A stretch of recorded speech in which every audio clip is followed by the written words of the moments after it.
श्रीराम जय जय राम श्रीराम जय जय राम श्रीराम जय जय राम श्रीराम जय जय राम श्रीराम। नमस्कार। आज दिनांक 25 नोव्हेंबर। श्रीराम जय जय राम। विषय वासना इत्यादी सोडून भगवंताला शरण जावे।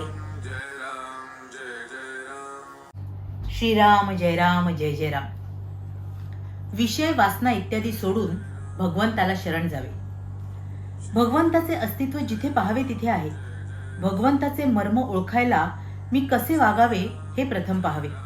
भगवंत आहे की नाही हे जाणण्याकरिता आपल्याला बुद्धी दिली आहे। भगवंत निश्चित आहे हे काहींना अनुभवाने कळले। आपण त्यांचे आप्तवाक्य प्रमाण मानले।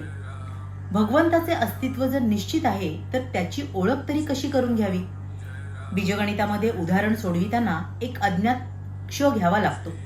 उदाहरणाचे उत्तर येईपर्यंत त्या क्षची किंमत खरी काय आहे हे आपल्याला कळत नाही, पण तो घेतल्याशिवाय चालतही नाही। त्याप्रमाणे जीवनाचे कोडे सोडविण्यासाठी आज अज्ञात असा भगवंत आपल्याला गृहीत धरलाच पाहिजे। त्या भगवंताचे खरे स्वरूप जीवनाचे कोडे सुटेल त्यावेळी आपल्याला कळेल। खरोखर जन्म मरणापासून मुक्त होण्याचा मार्ग जो आपल्याला दाखवितो तो खरा आप्त। भगवंताला सर्वात अधिक काय आवडते हे संतांनी सांगून टाकले, ते म्हणजे आपण विषय वासना इत्यादी सर्व काही सोडून भगवंताला शरण जावे। आपण नेहमी विषयांना शरण जातो। भगवंताला जो शरण गेला त्याला जगाची भीतीच नाही उरत। सर्व चमत्कार करता येतात, पण भगवंताला शरण जाणे फार कठीण आहे। आपण जिना चढतो ते जिन्यासाठी नसून वरच्या मजल्यावर जाण्यासाठी असते। वरच्या मजल्यावर जाणे हे साध्य असून जिना हे त्याचे साधन आहे। त्याचप्रमाणे तीर्थयात्रा, व्रते, नेमधर्म ही साधने असून परमेश्वर प्राप्ती हे आपले साध्य आहे। पण परमेश्वर प्राप्ती बाजूलाच राहिली आणि आपण साधनालाच घट्ट धरून बसलो आहोत। याला काय करावे? मूळ भगवंत हा निर्गुण, निराकार आणि अव्यक्त आहे, पण मनुष्य त्याला आपल्या कल्पनेमध्ये आणतो। आपल्या ठिकाणी असणारे गुण पूर्णत्वाने त्या भगवंताच्या ठिकाणी आहेत अशी आपण कल्पना करतो। याचा अर्थ असा की आपण प्रथम भगवंताला जडामध्ये पाहतो आणि मग त्याच्या नामाकडे जातो। भगवंताने केलेली ही सृष्टी आहे तशीच सर्व जरूर आहे। तिच्यामध्ये बदल करायला नको, बदल आपल्यामध्ये करायला हवा।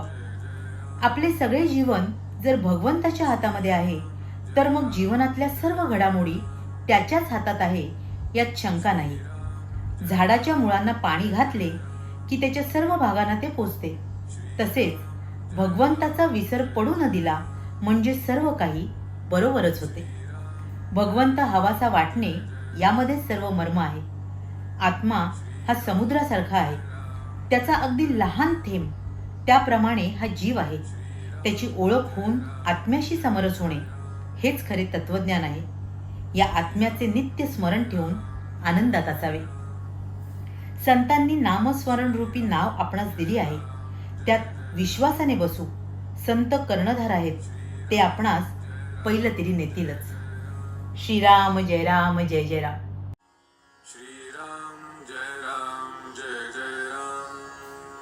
महाराज इथे आपल्याला सांगतायत की भगवंताला जर सगळ्यात काही प्रिय असेल तर आपण विषय वासना हे सारं काही सोडून त्याला अनन्य भावाने शरण जावं। पण आपण काय करतो तर प्रपंचात त्यातल्या विषय वासनांमध्येच अडकून राहतो। मुळात जे साध्य आहे परमेश्वर प्राप्तीचं त्याचा आपल्याला विसर पडतो, परमेश्वराचा आपल्याला विसर पडतो। आणि जे साधन आहे, व्रतवैकल्य आहेत, पूजाविधी आहेत किंवा तीर्थयात्रा आहेत, यातच आपल्याला अडकायला होतं। पण तसं होता कामा नये। आपण जे आपल्या आयुष्याचं शाश्वत आणि मूळ अंतिम साध्य आहे परमेश्वर प्राप्तीचं, त्यासाठी सातत्याने गुरुने आपल्याला जे अनुभव सिद्धीने नाम दिलेलं आहे ते सातत्याने घेणं आवश्यक आहे। आणि त्यामुळेच आपण आपल्या आयुष्यातला खरा आनंद आणि समाधान प्राप्त करू शकू। म्हणूनच आपण सातत्याने, चिकाटीने, तळमळीने आपल्या गुरुने जे साधन आपल्याला करायला दिले ते करूया आणि आपल्या परमेश्वराची प्राप्ती आपल्याला निश्चितपणे होईल यावर विश्वास ठेवूया। तुम्हा साऱ्यांसाठीच खूप सारी गुरु ब्लेसिंग्स. श्री स्वामी समर्थ. जय Gurudev. Shri Ram Jai Ram Jai Jai Ram. Shri Ram Jai Ram Jai Jai Ram. Shri Ram Jai Ram